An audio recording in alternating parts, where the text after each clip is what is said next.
How to hang a sunshade.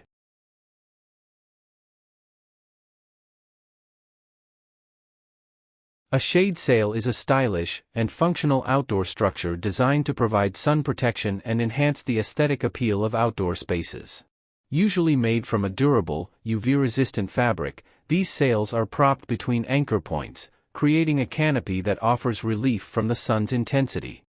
They come in a variety of sizes, usually as squares or triangles, and they just require a few attachment points. Start by figuring out where you want your shade to go in the backyard, then secure any posts you need with concrete. Attach the hardware for the shade to the posts or your other attachment points, and then clip the shade into place.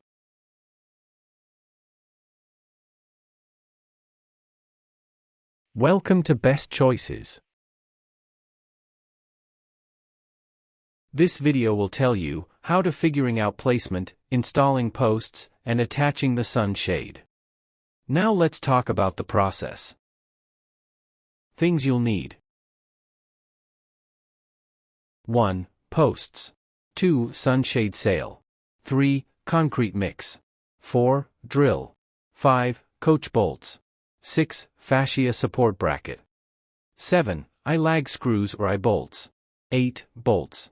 9. Eye hooks. 10. Turnbuckles. 11. Tension strap. Method 1. Figuring out placement. Number 1. Spread the sun shade out in the designated area. While you can simply measure instead, spreading the fabric out will give you a much better idea of what it will look like when it's installed.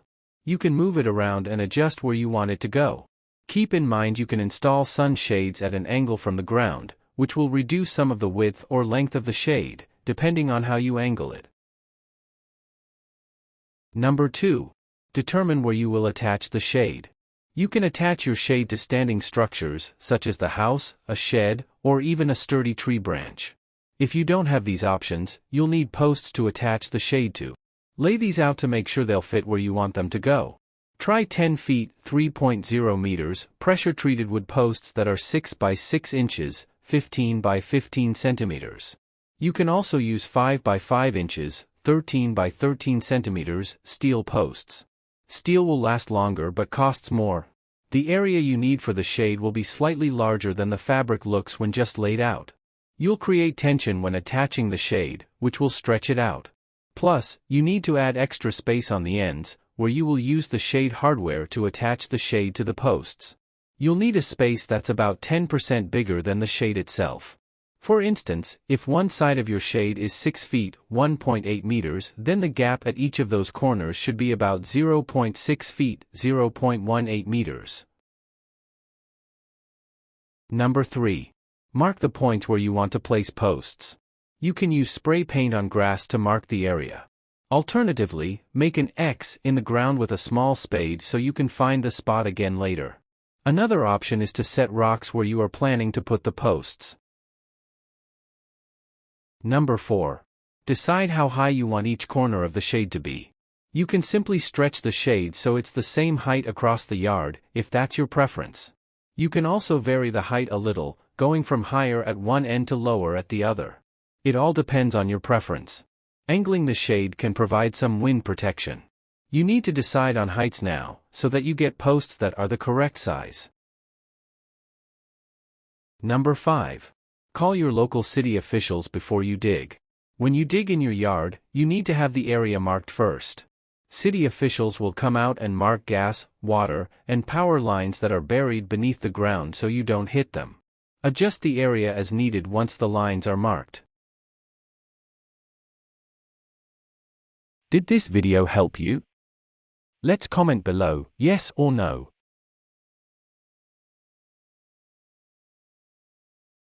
Method 2. Installing posts.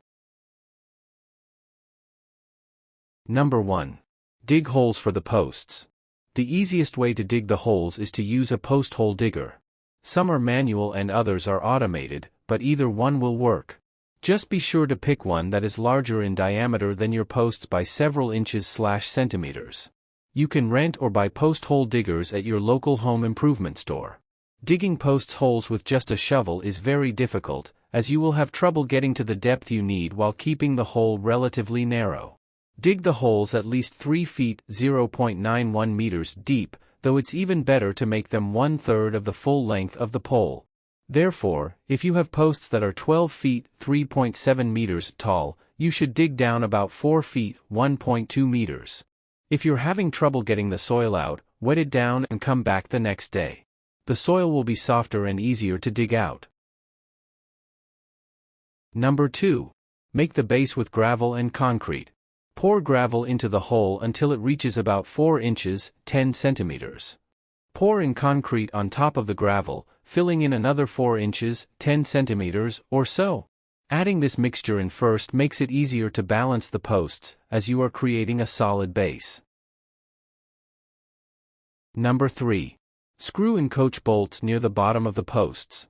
Use a drill bit the same size as the coach bolt. Drill into the metal or wood, creating holes for the coach bolts.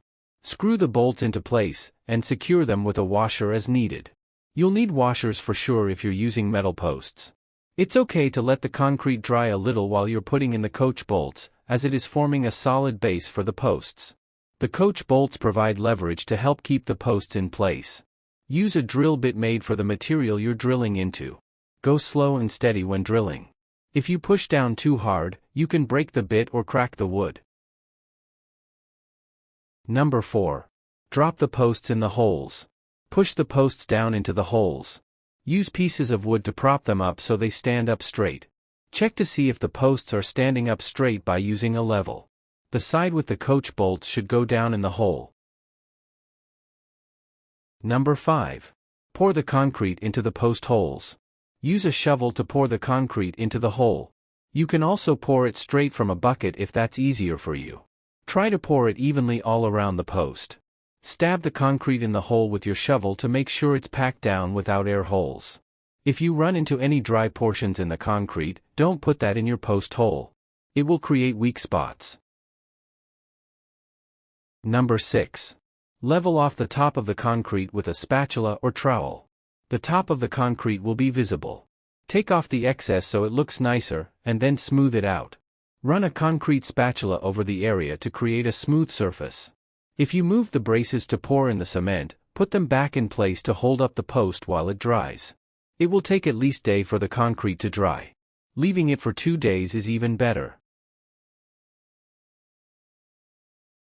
Did this video help you? Let's comment below, yes or no.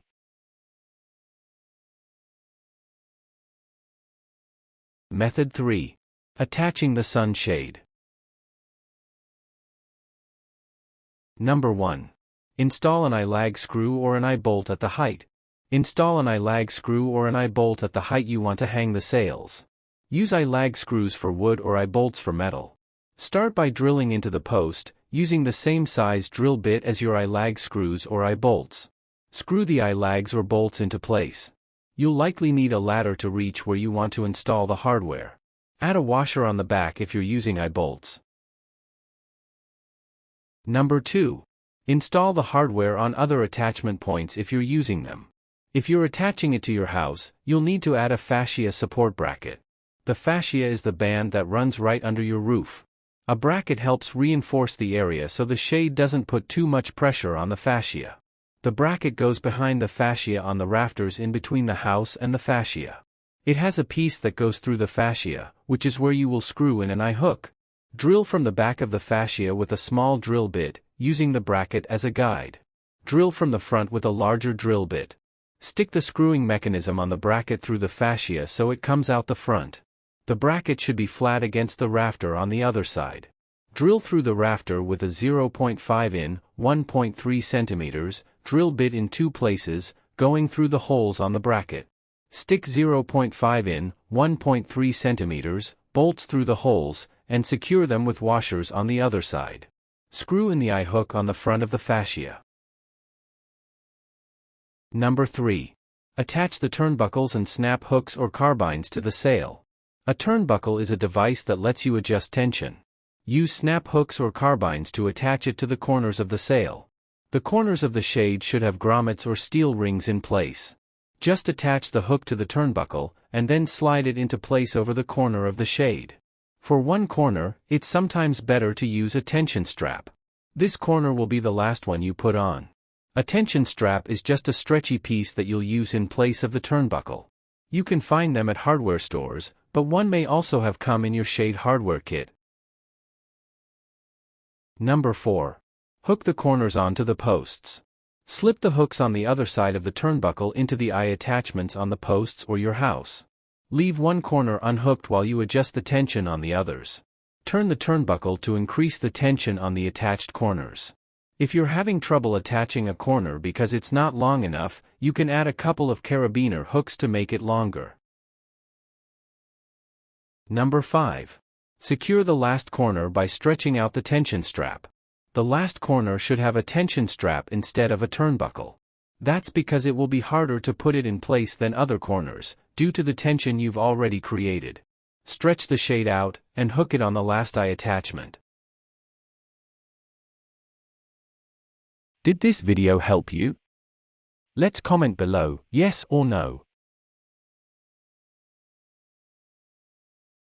Tips for installing and maintaining. 1. Stagger the height of each shade sail corner to create visual interest and encourage water shedding and higher wind resistance.